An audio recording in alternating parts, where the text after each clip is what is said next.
তাহলে রমজানের দাম কেন হলো?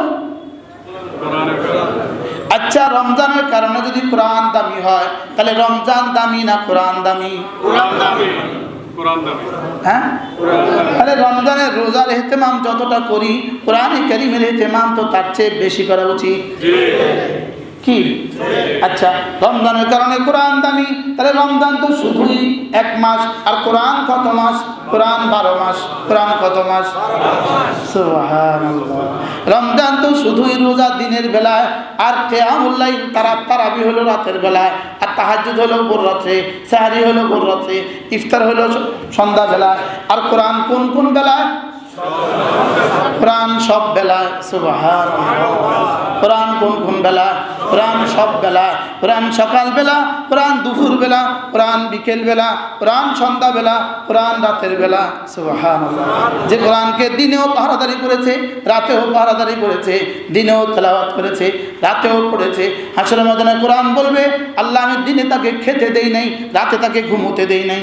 সুবহানাল্লাহ। আমি তাকে দিনেও খেতে দেই নাই, রাতেও কি ঘুমোতে দেই নাই, অতএব তাকে মাফ করে দেন।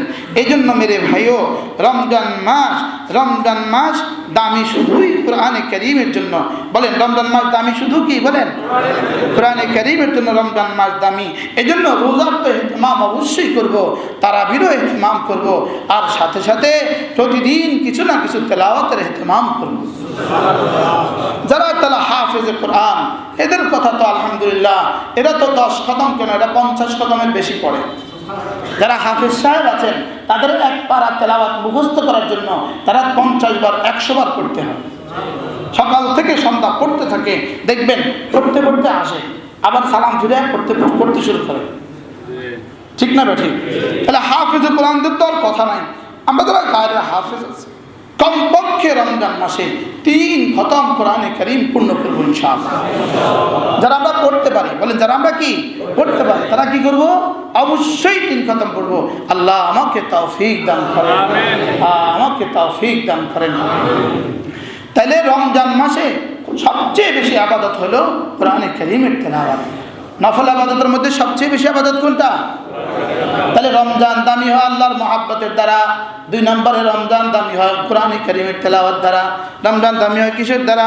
কোরআনে কারীমের তেলাওয়াত দ্বারা।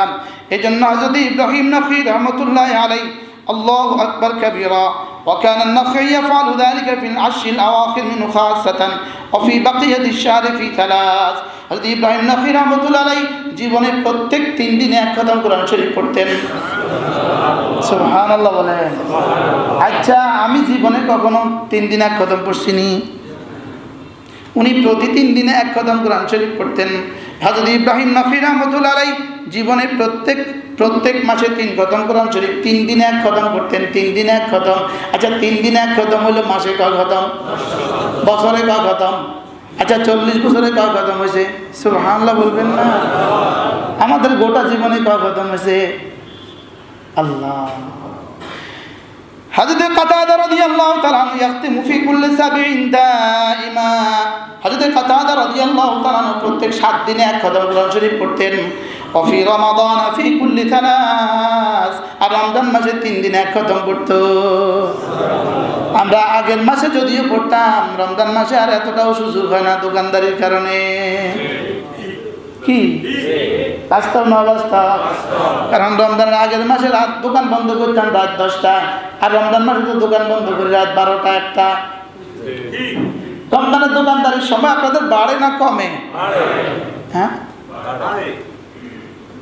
সকলেরই তো একই অবস্থা না? রমজানের সময় কি দোকানদারির সময় বাড়ে। হযরত কাতাদা ইয়াখতিমু ফি কুল্লি 70 দাইমা, জীবনে সব সময় তিনি 7 দিনে 1 খতম কোরআন শরীফ পড়তেন। ওফি রমাদান ফি কুল্লি 3। আর রমজান মাসে তিনি 3 দিনে 1 খতম করতেন। ওফিল আশরিল আওয়াখির কুল্লা লাইলাতিন, রমজানের শেষ দশকে প্রত্যেক রাতে 1 খতম পড়তো। সুবহানাল্লাহ। কি শুনলাম? কিচ্ছা কি শুনলাম? কিচ্ছা শুনলাম, কি ঘটনা শুনলাম। এরাও মানুষ ছিলেন, আমরাও মানুষ।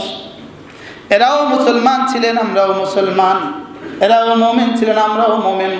এদের সাথে এদের মালিকের ভালোবাসা ছিল, আমাদেরও ভালোবাসা কি? আমাদেরও একটা ভালোবাসা।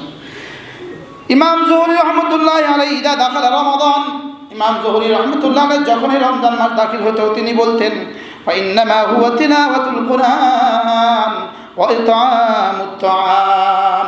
রমজান হলো দুইটা ইবাদত বেশি বেশি করার লাইগা, একটা হলো তিলাওয়াতুল কুরআন বেশি বেশি করার লাইগা, আর একটা হলো গরিব দুঃখীকে খানা বেশি বেশি খাওয়াবার লাইগা। সুবহানাল্লাহ সুবহানাল্লাহ। রমজান মাস কয় ইবাদতের লাইগা? বলে রমজানের নফল দুইটা বেশি বেশি করে করবা। এক নম্বরে কোরআন কারীমের তেলাওয়াত বেশি বেশি করে করবা, দুই নম্বরে ইতআমুত তাআম খানা বেশি বেশি খাওয়াবা। হযরত ইমাম মালিক রাহমাতুল্লাহ আলাইহি ইদা দাখালা রমাদান, হযরত ইমাম মালিক রাহমাতুল্লাহ আলাইহি যখন রমজান দাখিল হইতো ইয়াফিরু মিন কিরাআতিল হাদিস ওয়া মুজালাসাতি আহলিল ইলমি, তিনি রমজান মাসে কোরআনিক হাদিসও পড়তেন না, রমজান মাসে তিনি তালিমও দিতেন না, রমজান মাসে মসজিদে নববীতে তিনি ফিকহও বয়ান করতেন না, রমজান মাসে তিনি হাদিসও বয়ান করতেন না। আর তিনি বলতেন রমজান মাস হলো কোরআন কারীমের তেলাওয়াতের মাস। ওয়া ইউকবিলু আলা তিলাওয়াতিল কুরআন, আর রমজান মাসে তিনি কাটিয়ে দিতেন শুধুই তেলাওয়াতে কোরআনে। হযরত কাতাদা রাদিয়াল্লাহু তাআলা আনহু ইউদাররিসুল কুরআন ফি শাহর রমাদান, হযরত কাতাদা জীবনে রমজান মাসে আর কোনো কাজ করতেন না, শুধু একটা করতেন, কোরআন শরীফ পড়াতেন। সুবহানাল্লাহ। রমজানে শুধু কি করতেন? কোরআন শরীফ পড়াতেন। হযরত সুফিয়ান সাউরি রাহমাতুল্লাহ আলাইহি বলতেন ইদা দাখালা রমাদান, যখনই রমজান দাখিল হতো তারাকা জামিআল ইবাদত, সমস্ত ইবাদত ছেড়ে দিতেন। সমস্ত ইবাদত মানে কি? ফরজ ওয়াজিব সুন্নাত মুআক্কাদা বাদ দিত, সমস্ত নফল, আর কোনো নফল কাজ করতেন না। ওয়া আকবালা আলা তিলাওয়াতিল কুরআন, শুধুই কোরআন কারীমের তেলাওয়াত করতেন। সুবহানাল্লাহ।